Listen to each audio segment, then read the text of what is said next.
इंसान अपना घमंड अपने अच्छे वक्त में दिखाता है, लेकिन उसका अंजाम उसको उसके बुरे वक्त में नजर आता है। कुछ हासिल करने के लिए जरूरी नहीं कि दौड़ा जाए, भागा जाए। बहुत सारी चीजें ठहरने और सब्र करने से भी हासिल हो जाती है, जैसे सुकून, शांति और खुदा। शाम ढले परिंदे भी घर लौट आते हैं। याद रखना, आसमान में उड़ा जा सकता है, बसा नहीं जा सकता।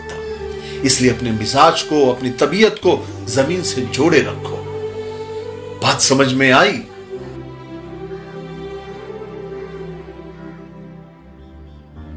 लोगों की बातों को अगर आप अपने ऊपर बोझ बनाकर डालोगे तो एक दिन उनके नीचे आप दब जाओगे, कुचल जाओगे। तो बेहतर यही है कि लोगों की बातों को पांव के नीचे रखकर ऊपर चढ़ने की कोशिश करो।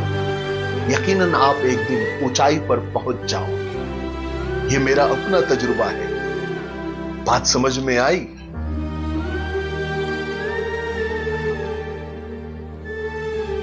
जब जिंदगी में कोई तुम्हारे लिए दरवाजे बंद कर रहा है तो उसे एहसास दिलाओ कि कुंडी दोनों तरफ से होती है। दरवाजा दोनों तरफ से बंद किया जा सकता है। याद रखो, अपने अंदरूनी जख्म खुद रफू करने की आदत बनाओ। कोई भी दूसरा हाथ आकर सिर्फ तुम्हारा दर्द ही बढ़ाएगा। बात समझ में आई?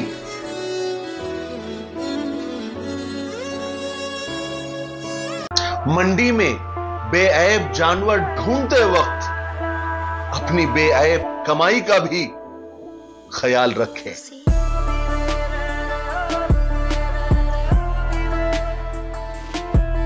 क्या जमाना आ गया है, आप कुछ दिनों तक राब्ते करने में, दोस्तियां करने में या कॉल करने में पहल करना आप बंद कर दो।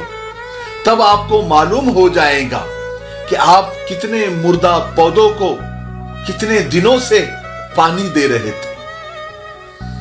लेकिन फिर भी रिश्तों को खराब नहीं करना चाहिए। जो भी रिश्ते हैं आज के जमाने में गनीमत है, संभाल के रखो, चाहे खराब क्यों ना हो। याद रखो, पानी चाहे कितना ही गंदा क्यों ना हो, आग बुझाने के काम आता है। बात समझ में आई?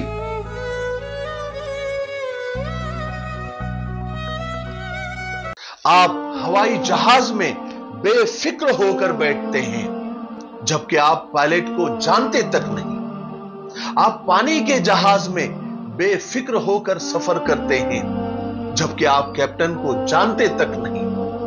ट्रेन में भी आप बेफिक्र होकर सफर करते हैं, हालांकि आप ड्राइवर को पहचानते तक नहीं। फिर जिंदगी में आप बेफिक्र होकर क्यों नहीं रहते, जबकि आप अच्छी तरीके से जानते हैं कि आपकी जिंदगी को चलाने वाला सिर्फ अल्लाह है।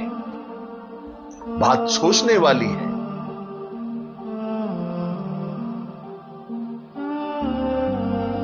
जरा सी बात पे मोहसिन भिगो लेते हो आंखें तुम।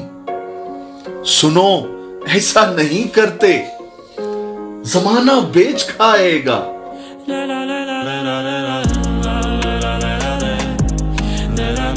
कभी कभी मेरा दिल करता है कि लोगों को पकड़ पकड़ कर अल्लाह के पास लेकर जाऊं और उन्हें बताऊं कि वो अल्लाह अपने बंदों से कितनी मोहब्बत करता है, लेकिन हम जाते ही नहीं।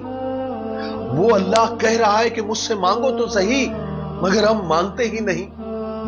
अब सोचो, ये कैसा पागलपन है भला। जो अल्लाह हर चीज पर कादिर है, वो कह रहा है कि मांगो मुझसे, मैं दूंगा। और कैसे बदबख्त है हम अल्लाह को छोड़कर दुनिया से मांगने चले जाते हैं, जबकि दुनिया वाले देकर जिंदगी भर एहसान जतलाते हैं। और वो रब्बुल इज्जत जो रब्बुल आलमीन है, वो देकर फिर मांगने को कहता है। न कभी रुस्वा करता है, न कभी जलील करता है, न धुतकारता है, बल्कि मांगने वालों का इस्तकबाल करता है। तो चलो फिर चलते हैं अल्लाह के पास और मांगते हैं उससे।